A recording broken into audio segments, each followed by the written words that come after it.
Now, this is the largest Princess Diana auction because we have over 100 items from her amazing life and career, those short-lived, incredible memories, part of her legacy. Keeping in mind, Diana herself, she sold over 70 of her dresses at the behest of her young son, Prince William, back in 1997 to raise money for her charity. She raised over $3 million, which at the time was a huge amount of money when she did that auction in New York. And then sadly, we lost Diana 2 months after that.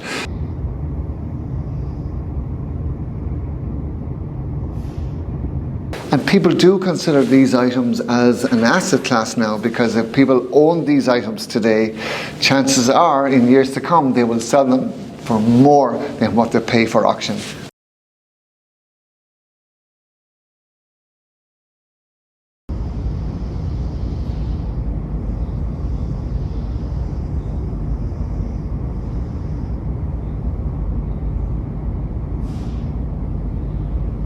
You see that incredible Bellville Sassoon, beautiful, colourful dress made for Diana for her visit to Australia 1988, when Australia was celebrating their bicentennial year. I was there in Sydney, living in Sydney, so it was incredible for me to see Diana, the royal family, come for that huge event with the fireworks, the tall ships in the harbour, and Diana to wear that dress at St Andrew's Cathedral in Sydney. And she loved it so much, and people loved it so much that she wore it, in fact, on at least 9 occasions that we know. She wore it in Africa, she wore it in Spain, she wore it numerous events in the UK.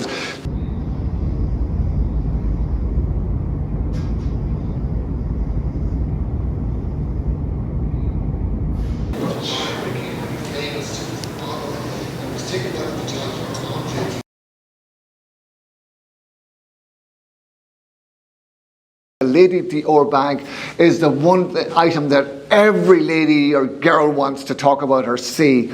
So incredible. Gifted to Diana in 1995 by Bernadette Chirac, First Lady of France at the time.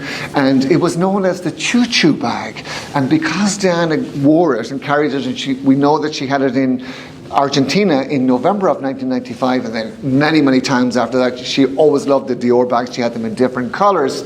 But this bag was then renamed Lady Di or Lady Dior, very smart on Dior's part, and it can still be bought today for probably 5,000 to 7,000 in any of the main stores around the world.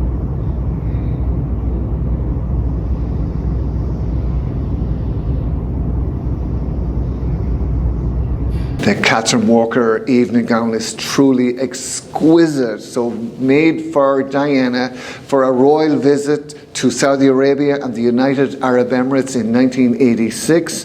You'll notice by the neckline and the long sleeves, very conservative. Of course, they were going to Saudi Arabia, a very conservative country.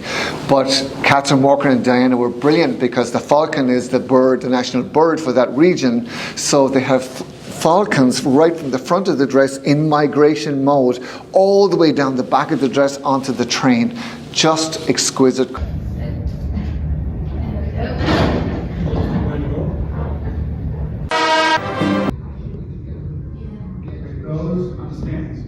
It's not blind.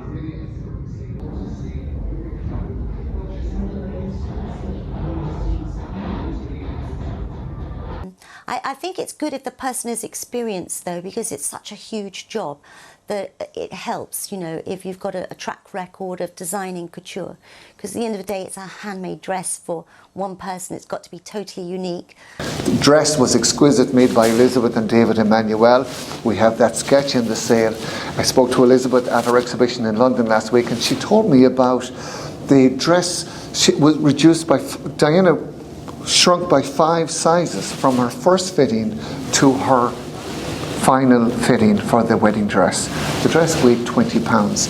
The train was 25 foot long. So as they had to take in the dress to fit Diana, they had to trim the lace on the train to make it proportionate. So a piece of that original train lace is attached to the sketch from Elizabeth Emmanuel in this auction. So that's really historic.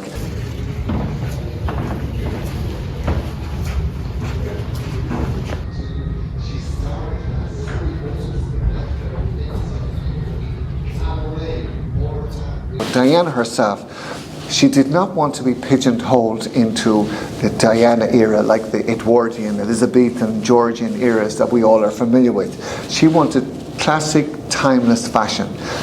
The outfits you see around me here are over 40 years old, some of them, and they could be worn today. So she really achieved what she wanted as a classic, timeless.